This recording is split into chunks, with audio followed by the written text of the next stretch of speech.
Hey guys, it's Vampire Mike from Sega CD Universe, and I wanted to talk about Murdered Soul Suspect. I'm currently playing on the Xbox One. I believe it came out for the PS4, the PS3, and the 360. So my opinions still apply, minus, I guess, the small graphical leap on the PS4 and Xbox One versions.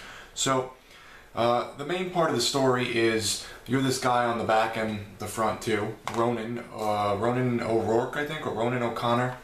I don't know, these Irish names are all the same. So, I'm kidding, of course. So, you're a cop, you end up having kind of like a rough past, but you become a police officer, you get murdered, and now you're trying to track down your murderer, and more stuff starts to come up. You're a ghost, obviously, as you track down your murderer because you're dead. And you find pretty much the beginning, I'm not really spoiling anything, you find like a psychic clairvoyant type person, and they're able to, interact with the physical world while you're dealing with the ghost world, and she helps you along with your quest. She also has some personal reasons for helping you. So, it's pretty cool. It plays out like a third-person kind of adventure game. There are points where these demons pop up and can kill you, so you have to hide among other, like, soul substance. It's kind of like these blue shades of, like, they look like silhouettes, and you can hide in them from the demons and move around, and once you're behind a demon you can then hold for the Xbox One, it's the R trigger, and then it tells you really quickly to do like a quick time event, like, right an A or up an X, and if you do it, it kills the demon. The first time you encounter the demons, it's pretty cool because it's kind of creepy, but anytime after that it's sort of just annoying and feels like it's getting in the way of the actual gameplay of tracking down the killer and finding all these things. There's also a ton of collectibles that you can pick up to read and kind of enhance the story. After the first mission or two, I stopped reading them. They were just so detailed and long, and you find so many collectibles that it's just too much for me. I still pick them up, I just don't read them. You also can get these little side stories that by picking up certain items, like there's gas cans, there was a rifle in the police station I was at, and it'll tell you like you've picked up one of 13, and if you get all 13 you unlock like a sort of like an interesting story about the building with like another character, in the past. So that's kind of cool. I do like finding those and shedding more light on these other like little side stories.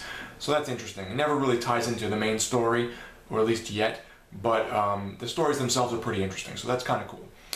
What else? There also is little side quests you can do to where you can like meet other people or other ghosts and help them kind of make some kind of what's the word I'm looking for? Like come to peace with themselves, whatever. Like there was one that a girl thought that the boyfriend was cheating before she died, and you find out he wasn't, and you have to piece together how, and then give her that data, and then she goes off to heaven. So that's kind of cool, finding these little side quests. The game is very, very linear.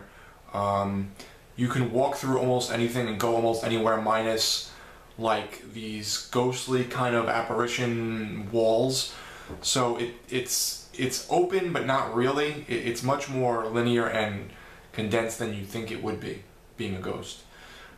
Their excuse for that is that everyone in Salem uses a priest to bless their home, so you can't get in unless they physically open the door and you walk in.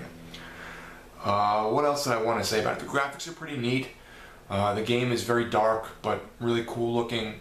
It is creepy, but since you know when the demons are going to be around, it kind of takes away. Once in a while they'll pop up out of nowhere and you have to kind of be on guard and track them down or go around them or find ways to deter them.